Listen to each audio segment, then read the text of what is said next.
Halo teman-teman, jumpa lagi dengan aku, Linda. Kita lanjut ke bab 3 ya.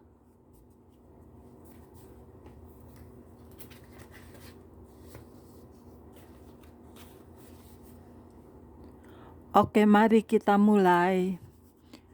Kesembuhan bagi roh. Tetapi kamu yang takut akan namaku, bagimu akan terbit surya kebenaran dengan kesembuhan pada sayapnya. Allah menciptakan kita semua dengan roh, jiwa, termasuk pikiran, kehendak, dan emosi, dan tubuh. Meskipun setiap area dari hidup kita ini penting, kesembuhan rohani adalah hal yang terpenting dan menuntun kepada kesembuhan utama dalam area-area lainnya. Setelah Allah menciptakan manusia pertama, mereka memberontak melawan Dia dan mengizinkan dosa untuk memerintah hidup mereka dan masuk ke dalam dunia. Sejak waktu itu, manusia menjadi satu ras yang mati. Secara rohani dikatakan, sebab itu sama seperti dosa telah masuk ke dalam dunia oleh satu orang dan oleh dosa itu juga maut. Demikianlah maut itu telah menjalar kepada semua orang, karena semua orang telah berbuat dosa. Jika manusia tidak menerima tebusan Allah untuk dosa dan kematian, dia tetap dalam keadaan mati secara rohani. Namun Allah telah menyediakan kesembuhan rohani bagi kita melalui iman dalam Yesus. Dengan demikian, kita telah dikuburkan bersama-sama dengan Dia oleh baptisan dalam kematian, supaya sama seperti Kristus telah dibangkitkan dari antara orang mati oleh kemuliaan Bapa, demikian juga kita akan hidup dalam hidup yang baru.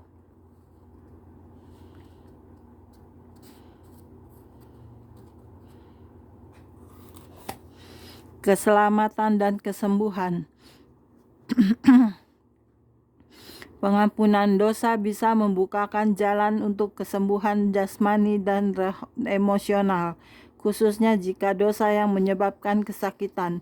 Dalam pasal ke-9 kitab Matius, ketika Yesus melayani seorang pria yang lumpuh, Dia memberikan kesembuhan rohani dan jasmani dalam hidupnya. Kata Yunani secara harfiah berarti menyembuhkan adalah sozo. Kata ini juga secara umum diterjemahkan sebagai menyelamatkan. Berulang kali dalam Alkitab ketika Allah menyembuhkan seseorang, Dia juga akan mengampuni dosa-dosanya. Ini bukan mengimplikasikan bahwa setiap orang yang sakit mempunyai dosa khusus yang perlu dipersalahkan atas keadaannya, tetapi hanya untuk menekankan komitmen Allah kepada kesembuhan sempurna kita, tubuh, jiwa, dan roh. Betapa luar biasanya hal tersebut bagi pria yang duduk di pintu gerbang indah dalam Kisah Para Rasul 3 yang lumpuh sejak lahir, berharap untuk menerima beberapa koin untuk hidup, namun ternyata diberikan sesuatu yang lebih besar, kesehatan dan kesembuhan. Saat itu dia duduk di sana, memohon sedekah dari orang-orang yang memasuki bait Allah, dan dia melihat Petrus dan Yohanes dan meminta uang kepada mereka.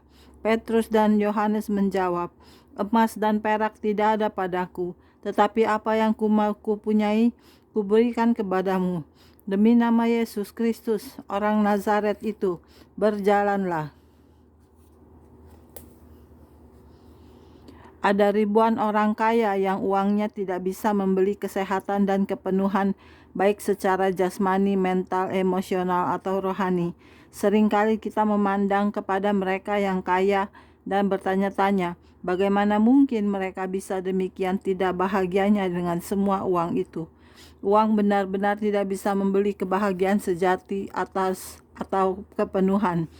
Hal ini hanya bisa didapat dengan menerima kesembuhan dari sebuah hubungan yang dipulihkan dengan Allah Bapa. Oleh karena itu, dalam menerima kesembuhan rohani, Anda bisa mendapatkan kuasa untuk menerima kesembuhan mental, emosional, dan jasmani yang Anda butuhkan juga. Entah kesembuhan itu diaktifkan melalui sarana-sarana medis atau sarana-sarana rohani. Kesembuhan dalam seluruh aspeknya adalah sebuah karunia dari Allah. Jika Anda pernah meragukan bahwa Allah menginginkan yang terbaik untuk Anda, maka bukalah pikiran Anda untuk sebuah cara pemikiran yang baru. Malahan, Anda bisa dijadikan penuh melalui kuasa kesembuhan Allah yang Maha Kuasa.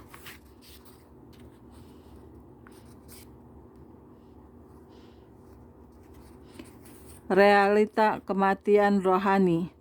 Konsekuensi dari menolak kesembuhan roh dan tetap berada dalam kematian rohani sungguh tak terbayangkan. Kerusakan kekal roh kita dan terpisah dari Allah selama-lamanya.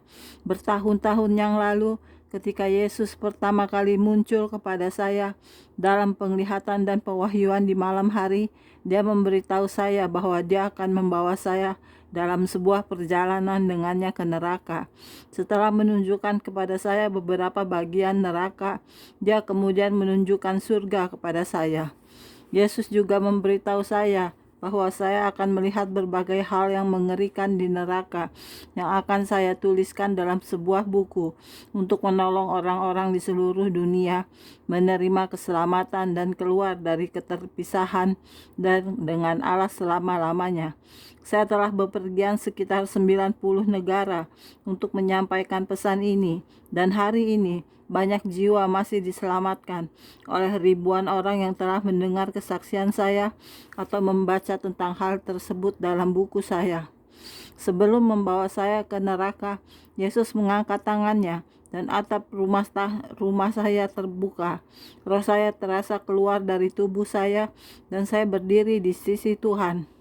Meskipun tubuh saya terbaring di tempat tidur dalam keadaan seperti tidur, roh saya terjaga dan mengetahui segalanya 10 kali lebih tajam di luar tubuh saya. Yesus memegang tangan saya dan kami naik ke galaksi-galaksi.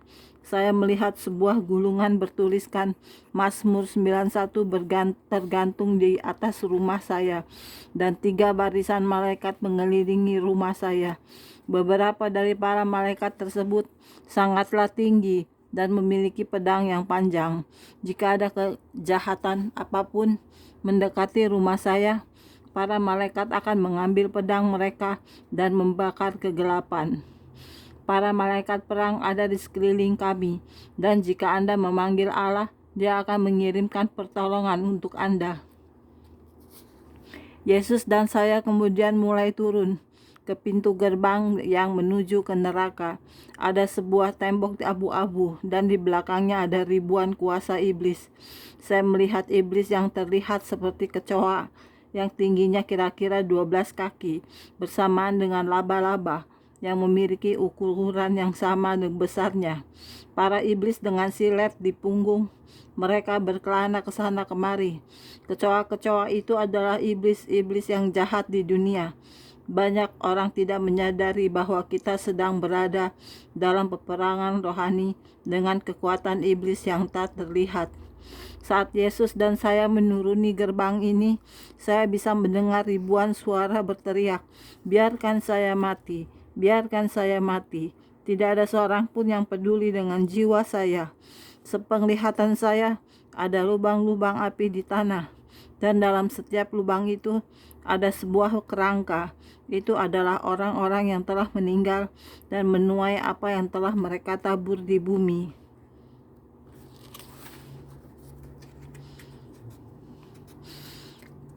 Di neraka saya mendengar suara-suara yang berseru kepada Yesus, tetapi Dia memberitahu saya bahwa saat itu sudah terlambat bagi jiwa-jiwa tersebut karena penghakiman dari Bapa telah ditetapkan. Saya mendengar suara seorang pria berkata, "Saya telah berada di sini selama 50 tahun. Saya mencoba untuk melarikan diri dari siksaan ini, tetapi iblis-iblis mencengkram saya dan menusuk saya dan merobek saya, dan saya berteriak untuk mendapatkan kembali bagian lain dari tubuh saya. Berbagai kengerian neraka, kita bahkan tidak mengetahui semuanya. Neraka berbau busuk seperti bau busuknya selokan. Hati saya hancur saat saya mendengarkan ketidakberdayaan jiwa-jiwa yang giginya menggertak dan menangis. Jiwa-jiwa yang menyesal karena mereka tidak mendengarkan peringatan dari para pengkhotbah Allah yang tulus.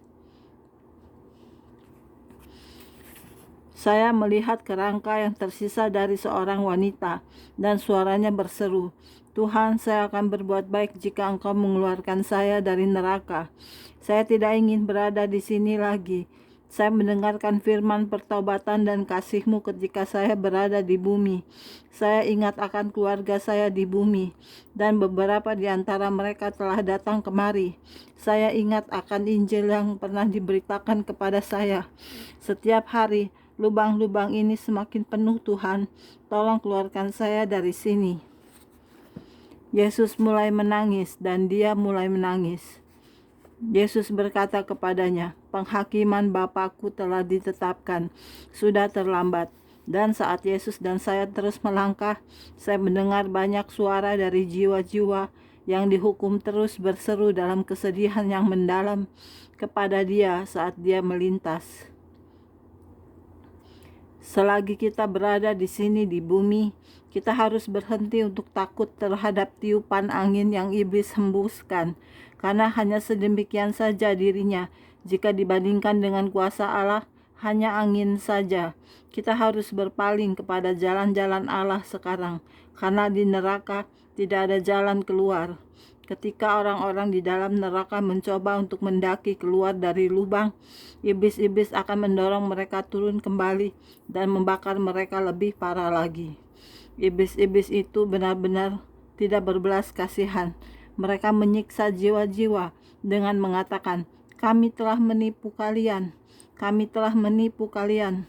Banyak pemimpin gereja tidak ingin berbicara tentang neraka karena mereka tidak ingin jemaat mereka menjadi sedih. Saya yakin bahwa mereka yang menderita di neraka ingin memberitahu para pemimpin ini bahwa tidak apa-apa mengambil resiko untuk membuat orang menjadi sedih demi menghindari mereka dari kekekalan yang mengerikan.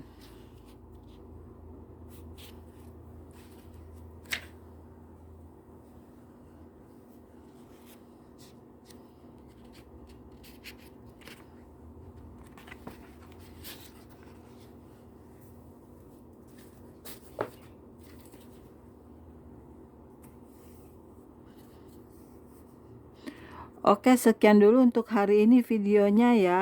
Kita lanjut ke video berikutnya. Jangan lupa subscribe ya. Terima kasih. Tuhan berkati kita semua. Amin. Bye-bye.